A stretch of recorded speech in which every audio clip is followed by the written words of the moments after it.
This movie will make you cry, but it's not sad. Even though it looks sad, but it's not, trust me.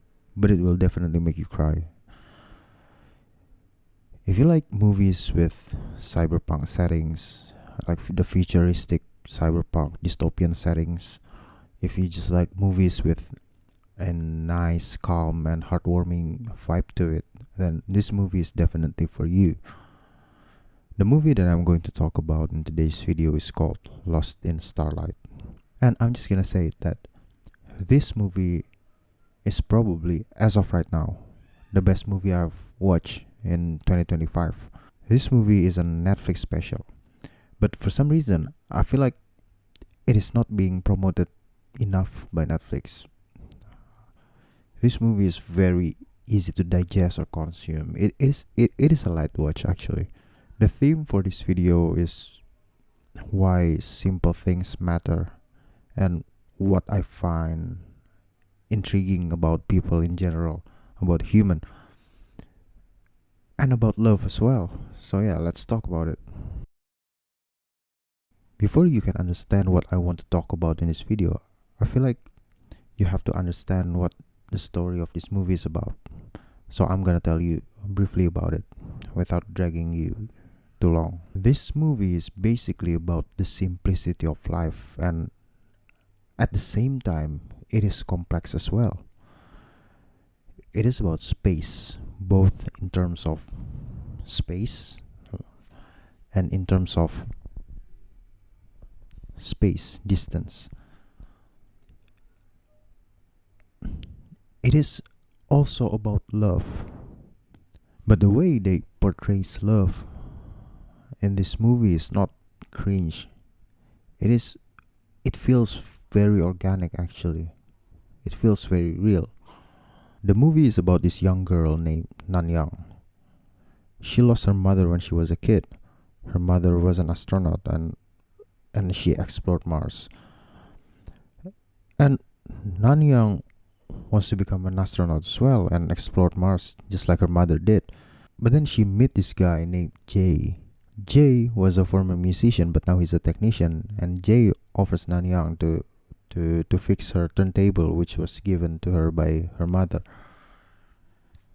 So yeah, they both fall in love, and she got accepted to the NASA program and goes on to explore Mars. So yeah, distance has to come and separate them. As I said before, this movie talks about love, and bro, like I'm telling you, falling in love in a walkable city is different. It is unlike anything else. There's just something romantic about walking together, holding hands in public, like laughing together. It feels like the world is yours. Imagine if this movie was set in a car-centric zones or in a car-centric cities. Like you have to drive to get somewhere, and your restaurant is not close to the pedestrian zone. It is like it just doesn't feel human. A car-centric cities really disconnects the people, in my opinion. It's just fun to walk and see other people. They are probably feel the same way as you, but probably due to a different reason, or maybe they are feeling something way different than you. The more I take public transport, the more I walk, the more I realize that people are simple, but at the same time they are complex as well. Well, let me tell you a little backstory about me. Like, I live in a city that used to have terrible public transport system, but I would say probably in after 2019 it has gotten so much better, like way better. So lately I've been taking public transport more, right?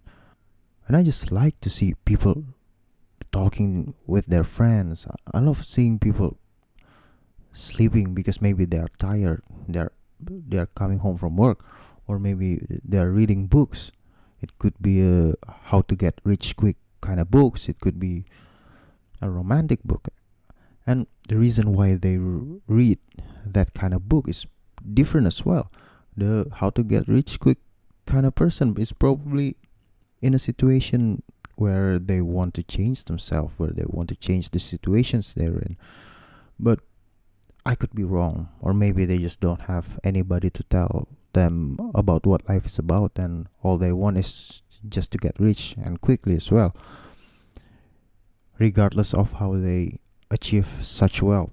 And I could be wrong. They probably read it just because they love reading it. I don't know. It's the same with the romance book.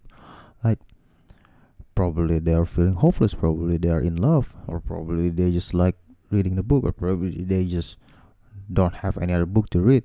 So yeah, off of a book, you can kind of guess what they are like. I'm not suggesting you to make an assumption about other people, because it is not good to make an assumption about other people without you actually knowing them. But it's just kind of interesting, the idea you get about them, right? It is simple. It is just a book, but it can tell you so much about people. I don't know, when you take public transport and you see people walking and you see people just do their life, they seem very human, if you get what I mean. I just love seeing people, not in a weird way, but I just love looking at people, and there's just something really human about that, something very organic. And it's kind of the same with this movie. The conversation between Nan-Young and Jay, it doesn't feel scripted at all. It feels like it is a real conversation between two people. It is a conversation between two people falling in love. It feels very real. It feels organic.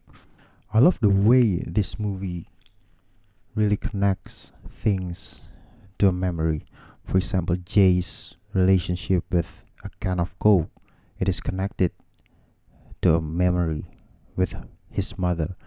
And Nan-Young's umbrella or her turntable. Like, there are more things, but I don't want to talk about everything in this video.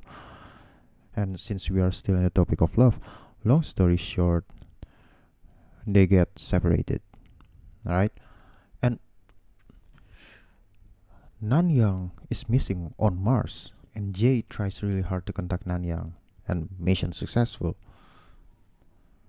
But that message from Jay to Nan-Young is, it teaches you about love, that you have to work for love. It is a hard game. It is not an easy game. You have to work for it.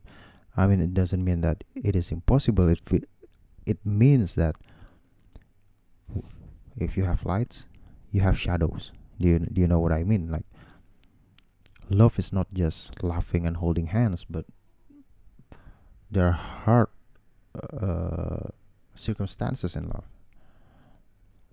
So yeah, love is not just laughing together. It's not just holding hands together, but there are some not so good things in love as well. When they are mad at you, when they make mistakes, when both of you are busy, that's just part of love.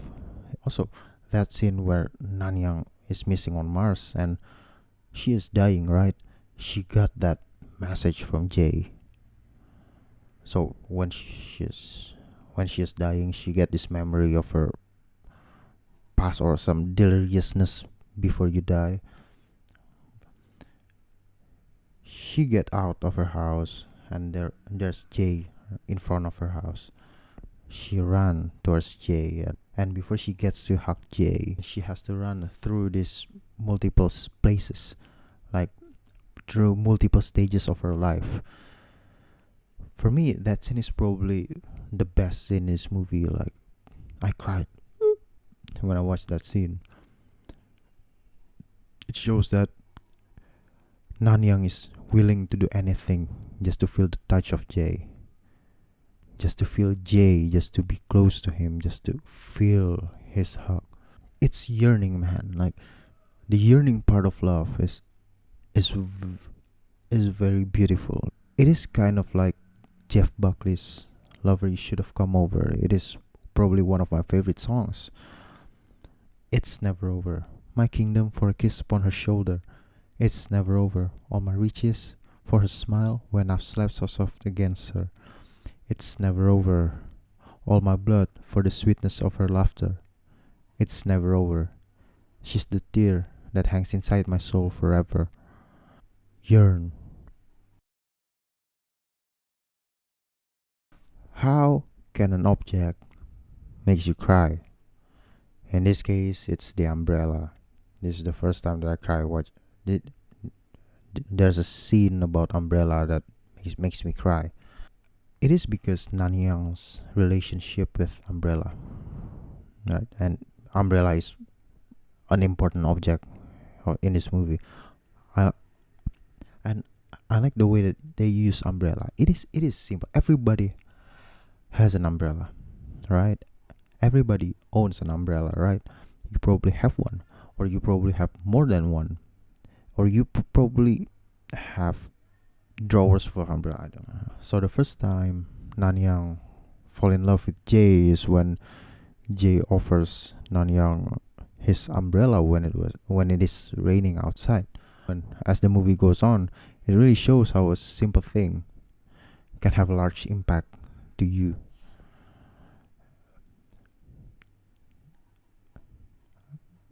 And and as the movie goes on, it really shows how a simple thing can have a huge impact on you, the memories of that thing or that object. And when her father finds out that Nanyang is missing, and because it is raining outside, right? His first reaction is not, is she dead or anything? His first reaction is, did she forget her umbrella, or did she remember her umbrella? I forgot. I've already forgotten about that. But it is something like that. I just love the way that his father is not thinking about Nanyang is dying. And oh yeah, actually, her father still doesn't think that her mom is dead. He is still working really hard just to find his wife. In his belief, Nanyang's mother is not dead. And again, it's just love, man. You work hard for it, and there's just no easy things, and there's just no shortcut. You have to work. You have to work for it. I just find it cute and fascinating when people are associated with certain things. For example, you have a friend who likes to wear earth tone outfit. You have a friend who wears vanilla fragrance during the day, or maybe Cristiano Ronaldo. I associate Cristiano Ronaldo with mercurial, but he's getting paid for it. So yeah, but the thing is, when I think of Cristiano Ronaldo's boots, it's mercurial. A person is associated with things. Okay, that's the point. And if, if I want to talk deeper about it, I just can't imagine the loss you feel when you lose somebody that's close to you, especially when you see the objects that they were associated with. For example, if you love somebody, and it is not just romantic love, right? If you love somebody who likes to wear a pink scarf, and then she is not with you anymore, whether you've broken up or whether they are in a different life, but she is not there with you anymore.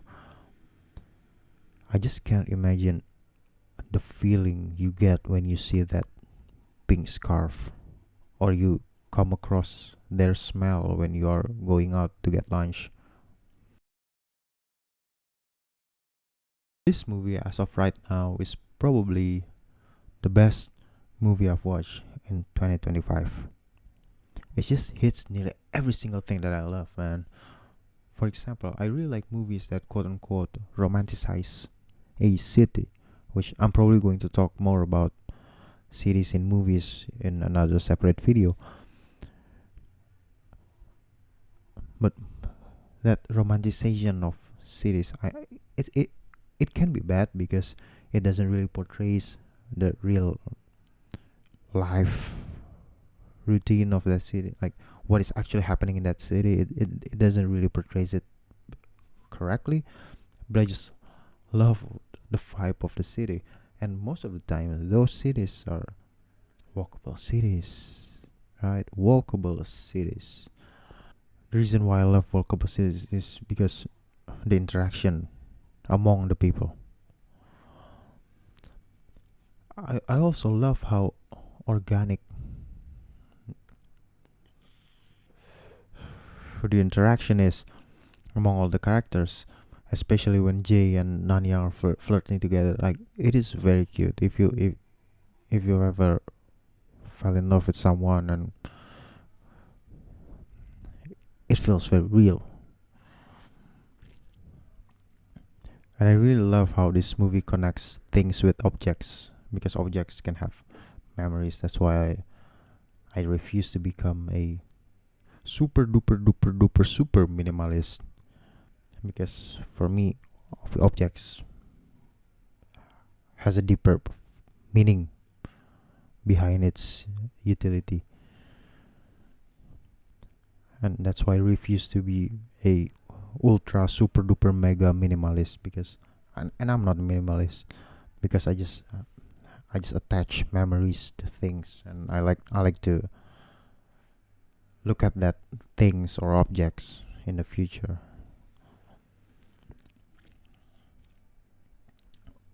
Oh yeah, and one thing that I didn't really talk about in this video is the music. It is beautiful. If you love Wave to Earth, this movie is for you. It is good.